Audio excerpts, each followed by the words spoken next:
Fallout 4 was one of the most highly anticipated games of 2015, brought to you by the same team who developed both Fallout 3 and Skyrim.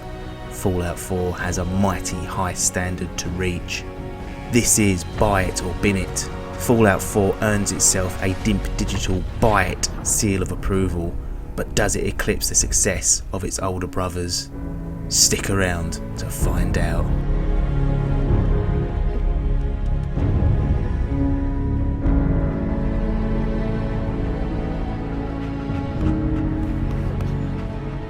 Let's go, pal.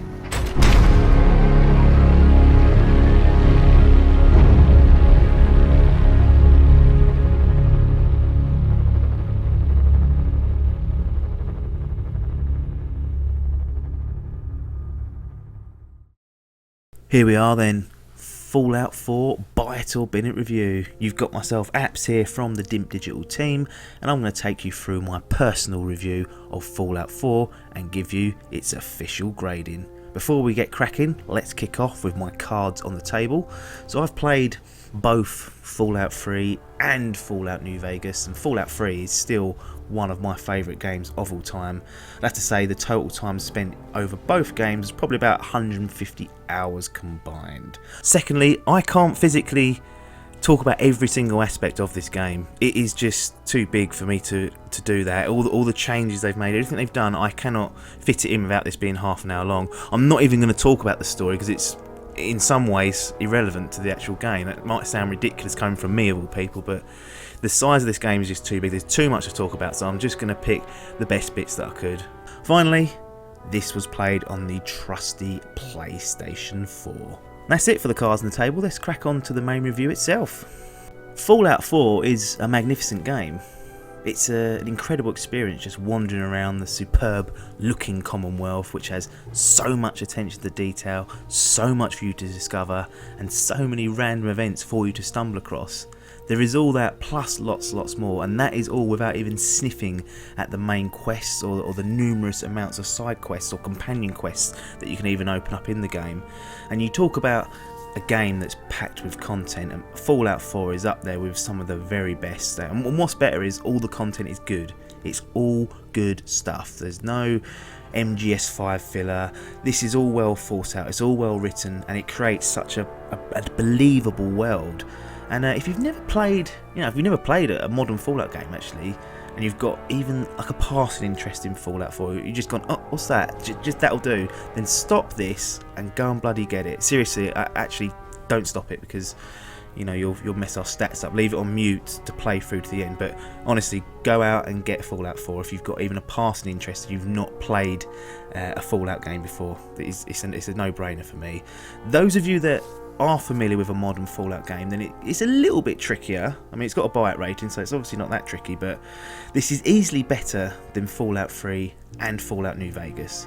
They've tweaked and changed so many small things, and I'd say about 95% of them work better. One of the biggest ones for me is combat.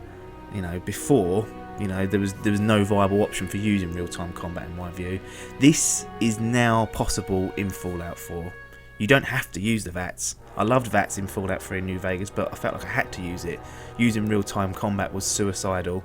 In Fallout 4, real-time combat can be used and should be used because it's great fun. There's too many changes for me to sit here and list. Like your character now speaks, which although it actually adds personality to your character, it really does restrict your dialogue options. But most of these changes make Fallout 4 a better experience. Like you can now craft food, you can mod all of your armor and your weapons, you can create new weapons to yourself almost. There's so many options and added things that they've given you in this game. The skill tree perks have changed very slightly. They're still there, they're still great.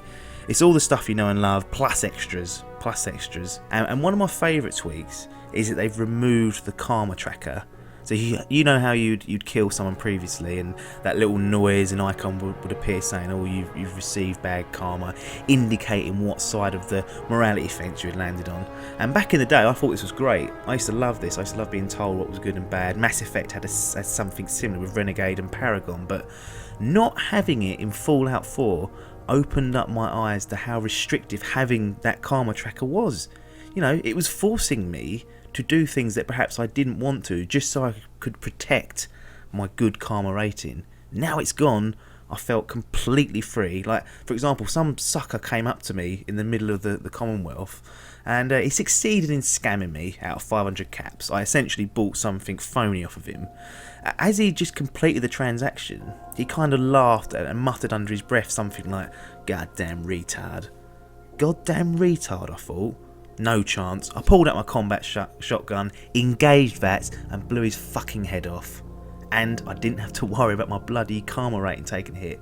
It was just, it's liberating to be able to do that and not have to worry about it. So that is one of my smaller ones there. And there's so many stories like that I've had from wandering through the Commonwealth. The Commonwealth itself looks good, but I have to say that the characters and the creatures look a little bit rough, and they are very wooden in the way they move. And I had performance issues as well. There was several hard crashes and frame rate drops. And whilst I'm talking the bad stuff, actually I might as well I've stumbled across this, but I might as well just do it. The biggest disappointment for me was the introduction of settlements.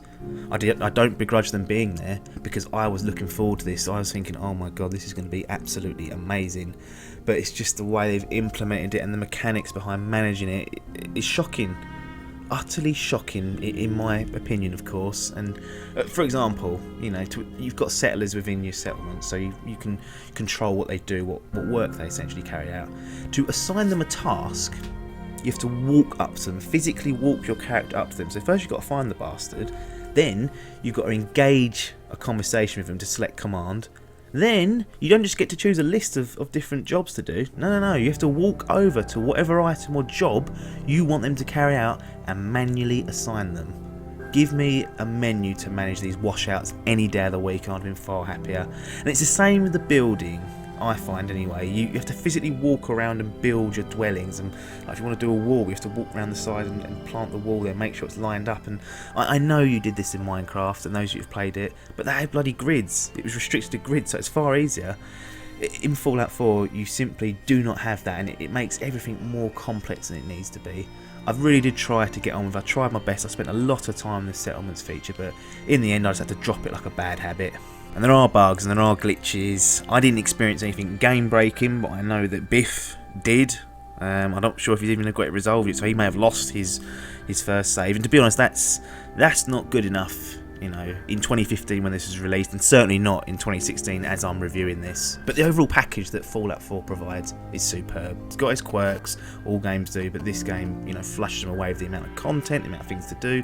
The scope and the attention to detail is second to none. And you're probably thinking this is going to get a gold rating, which it probably would do. It probably would do in normal circumstances, but these are not normal circumstances.